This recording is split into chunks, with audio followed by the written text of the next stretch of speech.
trying to create a plugin yourself, a VST plugin, is very, very hard.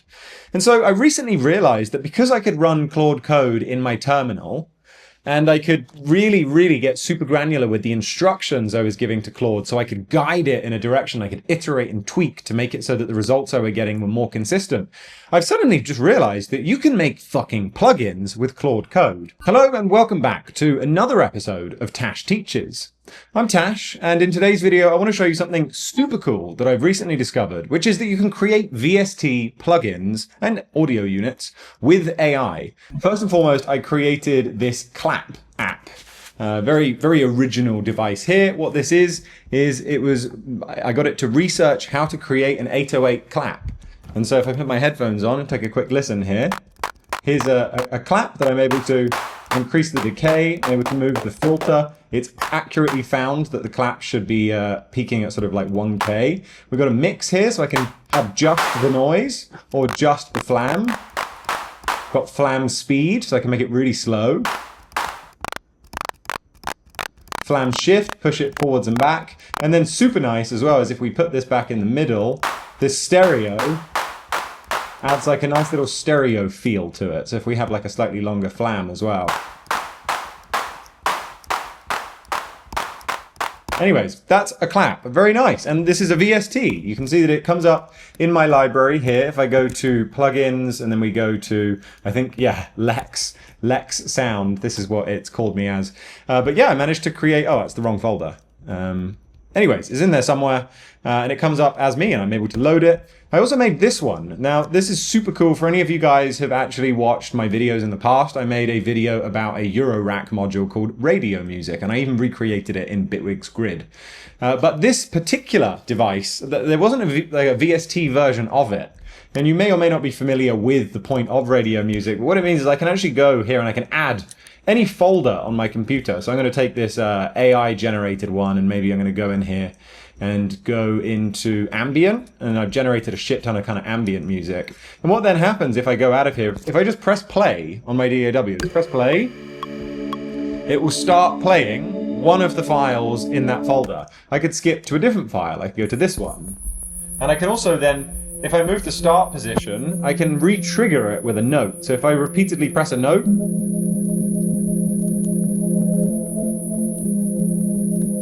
and that's just me tapping that note, and every time I press it, it resets back to where it is. If I pick a different file, obviously I've got pitch here as well, and volume, and we've also got a little high pass and a low pass. And what's super cool as well is if you put this in a little rack like that, we're going to map the channel and start position. Also just going to open up a little MIDI clip here and re-trigger something on the C. What I can now do is if I map, oh, I mapped this to the wrong one. If I map this to number 2, I can now just click this random button, and it's just going to skip to a different file at a different start point. And so this is a really nice way of just building up layers. If I take this one, this is set to the same position. I could just maybe move the start point of this second layer, so it's off my screen. I could even go up an octave. Put a big reverb after it.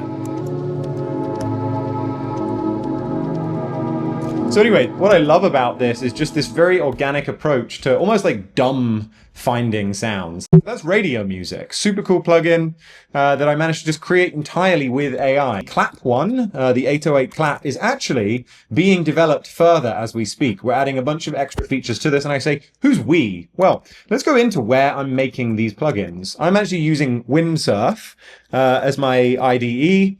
There's a fork of Visual Studio Code. But I'm not actually using it. Sorry, my headphones are very uncomfortable. I'm going to turn this off for now. But I'm not actually using Windsurf with its inbuilt thingy anymore. I do still have it. I pay $10 a month. But because of actually the feedback from someone on this channel, I forget his name, but I'm sure you're going to be watching this and you'll let me know. But you'd mentioned how Claude Code was the shit. That's where all the cool kids were. I played around with Claude Code. And, you know, while it was cool, it was fun, I didn't necessarily gel with the all terminal workflow. But I've actually played around with it a lot, and I found that the code quality is just insanely better. I don't say that as somebody who understands coding and like a senior engineer. I say that from the fact that I'm actually getting good results consistently, or at least more consistently than when I was using something like Cursor or Windsurf's Cascade. So let me just show you. You can see right here in this terminal that right now we have Claude with bypass permissions just running. And let's see what it's doing. Okay, so he's adding a high pass filter with a Q control, add low pass filter. You can see that it's just been working for me without me having to even jump in. This clap plugin that I can also, out of interest, just to let you know, open up as just a plugin in and of itself. This is built with the JUCE framework. So if I open up, I suppose I need to have a browser open for some of this demonstration. But any of you guys who know about JUCE. JUCE is a open source cross-platform C++ application framework. C++ to me, I look at it as like one of the most complicated looking coding languages. I'm getting pretty good at Python, but C++ is mad confusing. And so in the past, I'd actually tried downloading JUCE, but you end up with a folder that looks like this, and it's mad confusing. And then you have to open this thing up called Producer, and it looks like this, and this is how you make a new plugin. So you go, okay, well, I want a basic plugin. You have to pick all this. It's mad confusing. And then when you do actually end up with a project, it's so difficult to understand. Unless you're like a C++ person, then hats off to you. You can probably easily do this. So actually, if we look in this folder right now, this is the clap folder. This is the 808 clap. And you can see that we have a few folders in here beyond just, say, the tests, the source files. This is basically what, if you have a look here, this is what C++ looks like. So this is our plugin. That to me just looks so confusing. I have honestly no idea how you would go about fusing all of this together in a plugin, but Claude Code does. And so I want to walk you through the process that I've been using to actually build these plugins with my hands off. That's just very important to note that I'm not having to come in and necessarily make things work. There's a testing flow that means that Claude always stays on task, at least as far as I've discovered. But we're going to have a look here at some of these folders, because what we have is first a .claude folder. And in this .claude folder is a series of commands. And we're going to look at these in more depth as we move forward. But we've got 4 prompts that I use to kick off every build session. And instead of actually showing you this in here, I'm going to actually go ahead and create a new plugin. So what we're going to do is I'm going to open up, I really like using this terminal warp, and I'm just going to go to CD developer, and then I'm going to go to my plugins folder. And if we look at all of the files I have in here, we have the 808 kick drum that I'm also building, clip clop, clap, and radio music. And what I want to do is to create a new plugin. And what I could do is I could go to Producer and I could create a new plugin with a new name, but that started getting really tiring. And also there was a bunch of things that I was having to do all the time. So what I ended up doing is creating, and I will note, everything I did, I created with AI. I told AI what I wanted it to do and it gave me the code. I created this create.shell script. And what this does is it does a bunch of amazing things, but this new plugin skeleton here is as if I'd created a new plugin in Producer. It's a totally blank canvas. And so what we do in here is I say create.sh with the plugin name. It will create the new folder. It will copy and paste this in, rename every instance of new plugin skeleton to the plugin name. It will also copy in some of these commands and set up some other stuff. So let's just do that right now. And I'm going to go ahead and do create.sh. And for now, why don't we try something a little more fun? I'm going to say, why don't we do let's do a Shimmer reverb. Okay, so actually I should probably put this all in one word. But you're going to see what happens as soon as I click run. What it's done is it's gone here and it's copied the template. So if we go back to, let's have a look at just the overall plugin thing. Yeah, you can see here that it's created a folder called Shimmer Reverb, and inside Shimmer Reverb is Claude commands, these guys that we're going to be looking at. It's also moved the JUCE library code into here, and it's even then renamed the JUCE file. So I did all of that instantly. That would usually take 5 to 10 minutes at least, and we did that just instantly. And then it's done all of that stuff. Now that we're inside this window, let's also just make sure that our clap plugin is still building in the background. Yep. You can see that right now it's doing some tests. It's running some basic tests to verify that the low pass filter is working. Oh, awesome. Okay, so I'm going to go back to our new folder here. Let's close the plugins folder. Actually, I do need that open because I need to show you one other thing. So let's just close that for now. So inside here, what I would do to begin with is I would pull up a terminal, make it nice and full screen just for that full-on developer experience. And then I'm going to run Claude, and here's the kicker. I'm going to do dangerously skip permissions. As far as I understand it, so long as the way that I have it set up, so long as it's not downloading code from GitHub, so long as it's writing new code, I think we should be okay. But still, what I'm going to do with that is that's going to basically boot up Claude in the terminal. And you can see here, bypassing permissions. This means it's not going to ask me for any yeses or nos. Like it's the full-on automated set it and forget it vibe coding experience. But as you'll see, this is going to yield slightly better results than most of the vibe coders online, I think because of just the structure and the way that we've set about doing this. So the first thing I would do is I'd go in here and I type /1, and this is going to bring up our custom commands here. And perhaps we should actually look at these before we go in. So let's look at the first command that I'm going to send. I'm going to open this in preview so it's easier to look at. This is the first prompt that we're sending through to Claude. So we say scope assessment, read $argument. Anytime this is included in a custom command for Claude, anything you say after the trigger for the command will be filtered through. So I'm able to run one JUCE research, and then after that, describe what I want the plugin to do. So first and foremost, it classifies the plugin idea as a standard, well-trodden EQ subtractive simple delay, something more advanced, or novel. And the reason why you'll see shortly down the line is it's going to dictate exactly where it puts its effort into research. Then it's going to search and compile sources. For standard, it's going to prioritize tutorials and proven repos. This is more because of the fact that if it is just like an EQ, there's a bunch of information online about how to do that. We don't need to go and be like reinventing the wheel here. For advanced, it's then going to look for some recent papers as well, some more scientific backing. For novel, it's then going to go and find a bunch of peer-reviewed papers and cutting-edge repos. You know, it's more about like really applying something new. I haven't had so much success with novel, to be honest. But anyways, it then applies relevance, and then it creates some output files. So it creates a folder in here called research. So it creates a folder called research, and inside that research, it creates 4 markdown files. It creates open source, tutorials, papers, and summary. And then it looks for at least 5 of, I'm not going to go through the numbers, but you can see here, it looks for, depending on the tag it's been given, the ratio of where it should look for papers or what kind of information. Claude may exceed these if high quality items are plentiful, skip categories that provide 0 value.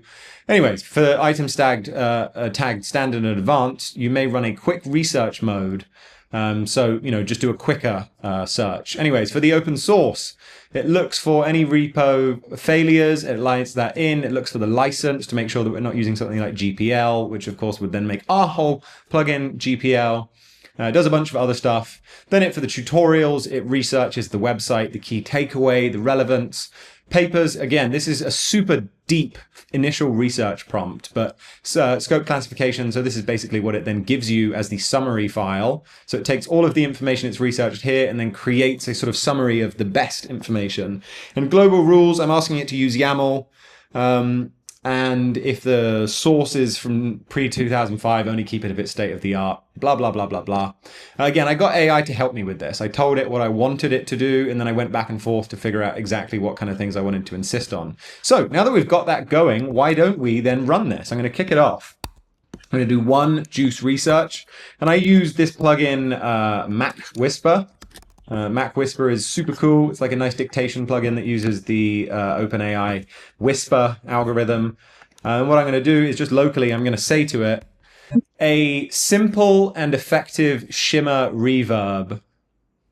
Let's just keep it nice and simple for now. This is going to make it probably complete a bit quicker.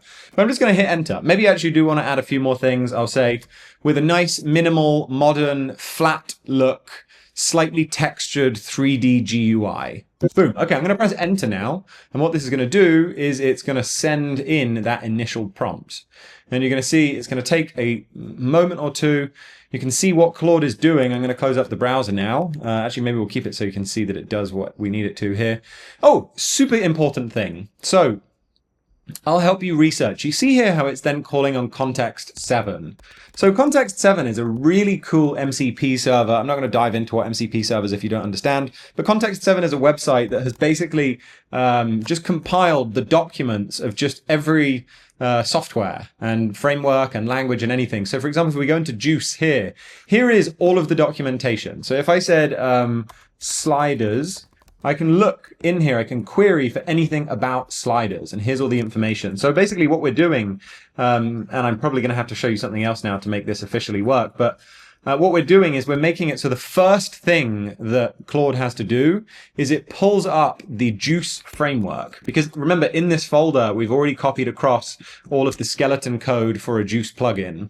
So what I want it to do is go and set its context and understanding what a JUCE plugin is beforehand, and basically just get a nice understanding of what we would need to do. So it's looking for reverb, it's looking for DSP visualizations, and then it's compiling all of that into the next stage, which is now it knows what it needs to go and research. So for now, it's researching Shimmer reverb implementations and algorithms. It's doing web searches.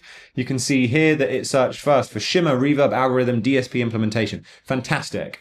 Now it's going to run a bunch of web searches.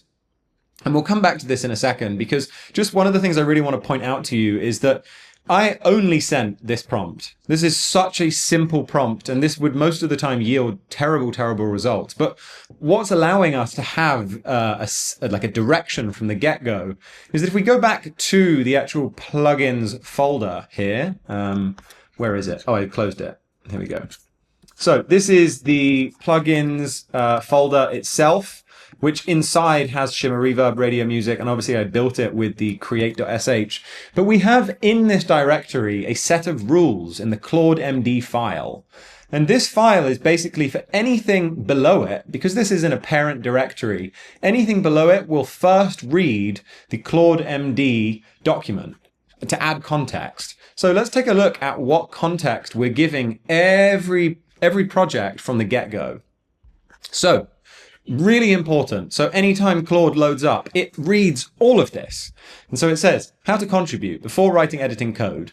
Before you create or modify code in any way, you must query the Context MCP server for up-to-date verified information. If the MCP query returns insufficient data, it does a detailed web search and cites it. And if the web search still lacks clarity, it pauses and requests clarification. I haven't ever run into that. But this is such a crucial part of the process, because I don't want Claude to go and spend 6 hours hallucinating up a plugin that is not true, is using incorrect class names, whatever. I want for it to verify that so it does not hallucinate every time it writes code. So this has been incredibly helpful and has definitely made the process a lot easier. Also, note about assumptions: never assume that you know how to implement or debug a feature without first researching via Context7. Then I've also put in the library ID here. This saves one Context MCP server, Context7 MCP like request, because it doesn't have to look for what the ID is. And then always build the JUCE plugin or application or plugin for the user.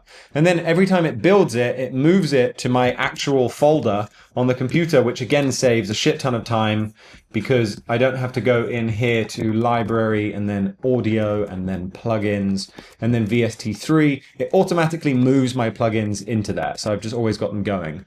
Also, it tells them the location of the JUCE application. This then means that it can build a bunch of stuff here. Fine, we're just going to skip forward for now. Here's a really important thing: the continuous validation standard. So one of the things that I found was that without any of this, what was happening was Claude was basically just hallucinating that it had done a good job. And by the end of the process, 6 hours deep, I would try and open the plugin and it would have just a blank UI, or it wouldn't work, or it would do crazy feedback.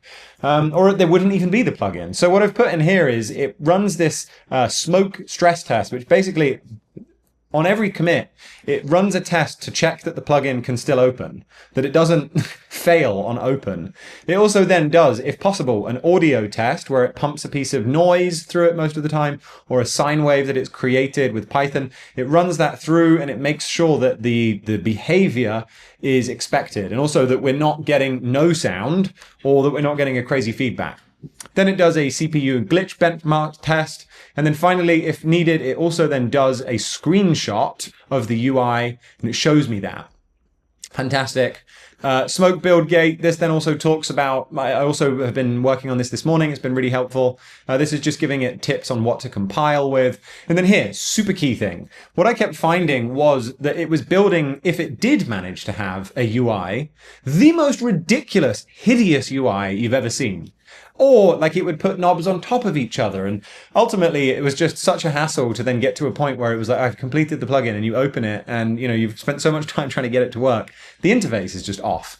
So I basically got it to ahead of time in another situation, go and do some research into the best practices for JUCE front-end design. And so it created a series of notes here that whenever anything inside here has to build a GUI, it knows that it needs to follow these kind of prompts. So for example, it does some automated tests to make sure that nothing is overlapping, that things aren't in front of each other. It checks that it's resizable, that the look and feel subclass, the way that colors and fonts are applied, is all done correctly. So this is really handy. And then this is something new that I've just included. I'm going to skip this for now because it's not actually working. But in theory, what I wanted it to do is for any time it learns something, for it to basically just put this in its kind of journal. So effectively, anytime it learns something about a CPU glitch minimization, it puts it in there. I did have this work earlier. So for example, in the clap, it made a development lessons learned. This was why the clap was not building. So again, I can get it to reference the lessons learned anytime as well.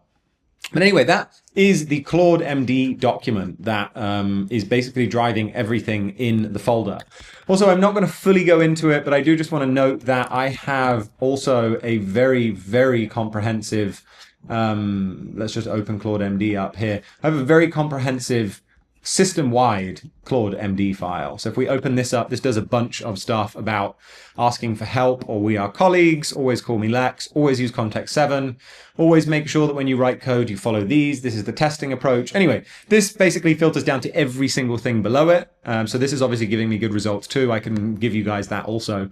But now that we've done that, let's go back to this is the clap. This is still building. You can see that if we actually go here to the checklist that it's following, that our clap is now being built. You can see that it is actually checking these off in real time. Cool. So it's creating the oscilloscope component with a ring buffer. When that is done, it is going to update that to do. So let's go back to our research project, which was here we go, Shimmer Reverb. So you can see that it's completed the initial task. And this one is the one that probably takes the most time of the initial prompts. But it did a bunch of research. It looked into Listerdew curves. It looked for GitHub open source plugins or open source approaches to this. And then it created a research directory and combined all of those findings. So if we go here to the research, you can see that it hasn't completed the summary yet. But if we go into, say, open source, and we open up this file, let's have a look at what it's done. We've got some Shimmer Reverb implementations. This guy made a reverb. We've got some general reverb implementations, some pitch shifting implementations, visualization components. So it's gone and it's done a research into a bunch of these things. And actually also, if we get out of this view, let's just open it up again like normal. You can see that it's also put the license as well, which is handy. Okay, cool. Then it would have done papers and it went and researched actual like Stanford, ResearchGate. I don't know what MDW is, but it's gone and it's researched a bunch of things. So here is Shimmer Reverb specific research. It's gone and it's found tutorials. So here is how Brian Eno and Daniel Lanois created the classic Shimmer Reverb. Here is a blog post exactly about how to do this. Nice, very high relevance, key takeaway, and then it talks about the feedback loop, blah, blah, blah, blah, blah. Introducing Valhalla Shimmer, a technical breakdown from Valhalla as well. Reverb algorithm fundamentals. Anyway, you can see this is very crazy amount of research. You can see that it's probably now finished. Cool. Let's have a look at the summary. This is what it's then created out of everything that it's seen there. So let's open this up in preview. Our summary of the research plan. It's an advanced scope. It talks about the recurring patterns, so best practices and common pitfalls. Very nice. Top 5 repos for it, top 3 papers. Now, what we can do is, just for good measure, I'm going to make sure that we commit this. I'm just going to say docs, research completed. Let's just undo. There we go. We'll do commit all of these. Now I'm going to go in, and what I want it to do is to look at all of this research and to create a specification. So this is where number 2, the JUCE specification, comes in. And if we have a look at what it needs to do here, open preview, ultra think, this is a keyword that we use to tell Claude Code to use a lot of reasoning tokens. Ultra think through every file in research and the repository level CLAUDE.md before writing. So it's going to look through all of those documents. It's going to distill those insights into a concise senior engineer spec MD. And we'll go down here, creates one markdown file with the vision and purpose, core functional requirements, technical architecture, so it will draw charts for us, repo and paper leverage matrix. It will talk about the sort of rank of which one would be best. And we don't want any GPL, so it's going to put license risk high.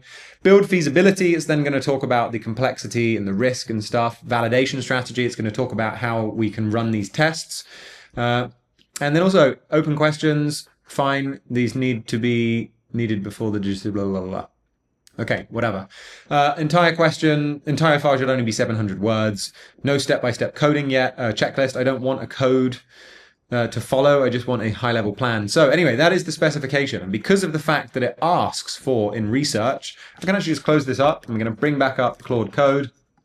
And I'm just going to say to JUCE specification, and I'll just let this run. Now this one is a lot quicker because this isn't having to go and search all of the internet. So let's just let this run and we shall see how it's going. Also, in the meantime, why don't we just go back and have a look to see what is going on in our clap plugin. So interestingly, it says that the oscilloscope is working and displays waveform. Maybe we can actually have a look at this. So I'm just going to open up the 808 clap to see if it's actually built it. We don't seem to have it built yet, which kind of makes sense because it hasn't done this. What I'm going to say to it is, please continue working on the checklist until you have completed every task or you urgently need me to do something you can't do yourself. Do not stop until the plugin is finished. And so I'm just going to put that in there. And we'll just let that run again. So this is the clap project. Let's go back and see how our Shimmer reverb is doing. So you can see that it's thinking. It's taking a lot of time. It's spent so far over a minute just on thinking about this. It hasn't actually started doing anything. And so what this is going to allow us to do is to then have this really, really great tight spec that we can then go and in the third prompt create the checklist from. So you can see that it's actually now written our spec. Let's go and have a look at this, what it's actually done. We'll open preview again. And our spec is very cool. Shimmer Reverbs creates ethereal shimmering textures by combining high quality reverberation, blah, blah, blah, popularized by Brian Eno. Very cool. It features a flat GUI. Very nice. You can see that it's done all of the core functional requirements, everything that would be needed to actually make this. It's also created here the technical architecture overview. I don't know how realistic this is, but fantastic. The repos, license risk. Here it's not going to want to use the GPL licenses, so it's fine that it's just put that. We go down here, build feasibility, risk, very nice, validation strategy. It talks specifically about this. So now that we've got this spec, let's go back and run our third prompt, which in this case is 3 JUCE checklist. Let's have a look at the checklist now. So this is the prompt that it is running. It's going to say, ultra think through spec MD in the current directory, reasoning exhaustively about all requirements, constraints, and algorithmic complexity before writing any code. We need it to assume a working JUCE plugin skeleton already exists in the repository because it does. We don't want it to waste time generating the initial scaffolding for that. Then it's going to say, transform these insights into a phase-based build checklist that guarantees the JUCE plugin is completed via strict test-driven development.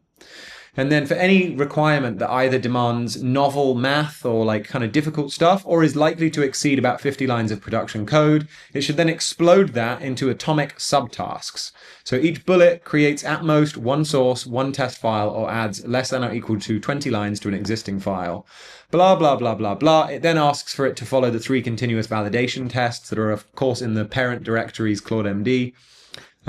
Context, if there's anything missing and it needs it in order to finish this checklist, again, silently query the Context7 MCP server.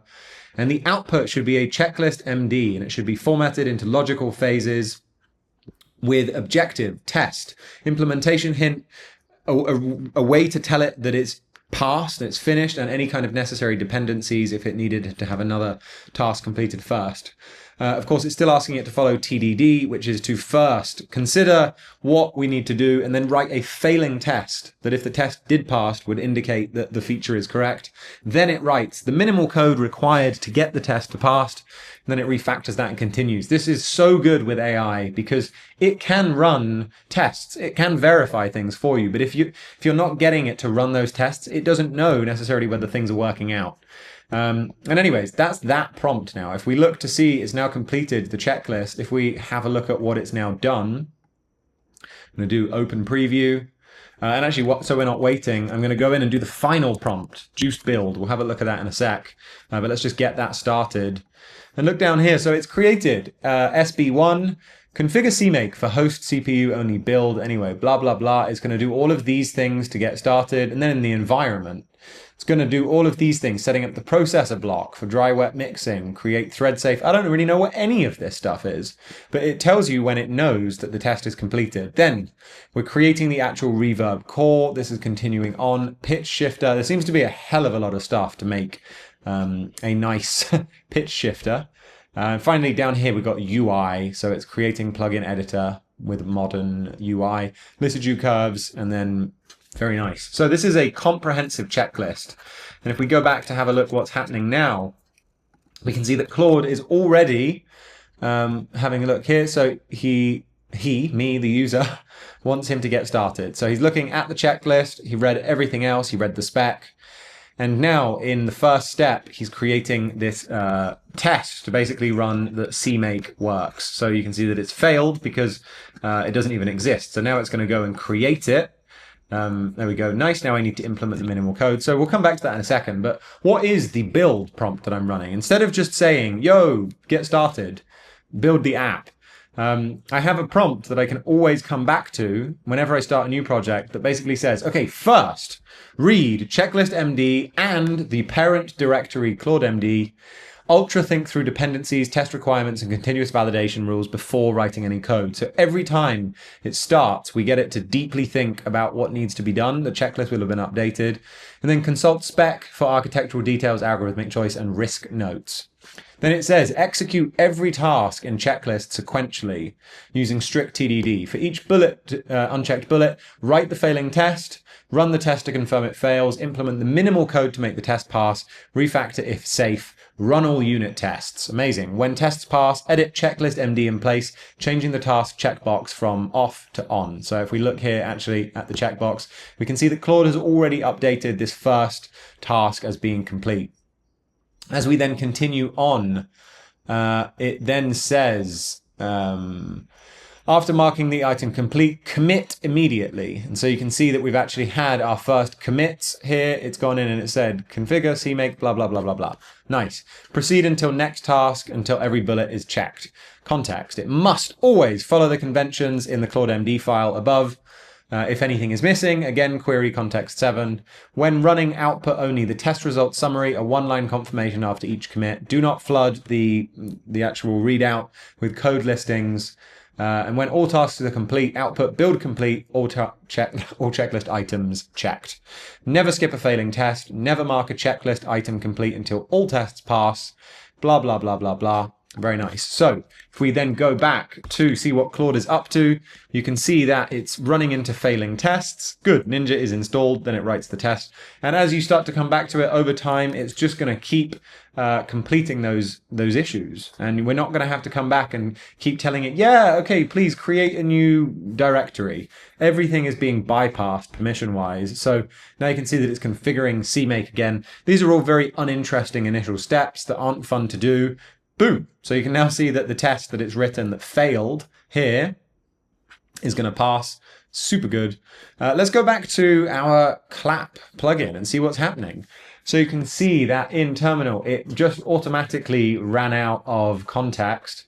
And so it compacted it and it's now getting back to it. It's continuing to build and test the 3-section layout implementation. So nice, continue building. We've had an error. It's going to fail. Let's go back to it. So that is the essence of how I am building plugins using Claude Code. And obviously this is not a quick process. However, it's a hell of a lot quicker than going and learning how to create a plugin yourself and write code. And of course, there's probably no better way to learn a thing than by doing it. Just by seeing these terms, just by understanding concepts in frameworks, I think it just really helps you to then start to open your mind to, like, through osmosis, learning about them. And you can always go in and any kind of problems that you see that are fixed, you learn from them. You know, you could say in the future, like, oh, actually, I think one of the issues was that we weren't pushing to the VST3 build. We were only doing VST2. So these kind of things, you can learn them. But this is a really, really cool experience to be able to actually go in and just make plugins from scratch. We can just see that this is continuing. Super nice. We've now got to completing that first step. So if we were to go back and now have a look at the checklist, we can see that it's now completed more tests. And I just leave this running. You know, I have the $200 a month Claude Max plan. And I can pretty much just, if I'm running 2 projects at once, I can pretty much let them run all day consistently. Maybe I'll have a little period here and there where I reach my token limit. Maybe 20 minutes from then I can launch it again. And it's just building with Opus until it runs out of Opus, and then it just goes right back to Sonnet 4. But as you can see, this is a really, really cool time to be alive for artists out there who want to create plugins. You know, if you wanted to get started with that, dude, now is the time. I'm going to be uploading the link so that you can download this framework and get started for yourself. Get into Claude Code. To be honest, you could probably also do these things in just Cursor or Windsurf. Just think it through. But I highly recommend Claude Code for this. It's just amazing. But yeah, if you want me to make more videos about these kind of more exciting experimental coding things I'm doing, please let me know. Obviously, they are musical in the end, and I just think there's so many very cool things we can do right now. It would be amiss of me to not share them. So anyways, thank you so much. If you enjoyed this video, please remember to like, comment, and subscribe, and smash that notifications bell to keep up to date with all of my future videos too. But in the meantime, happy Saturday, friends, and happy creating, happy coding.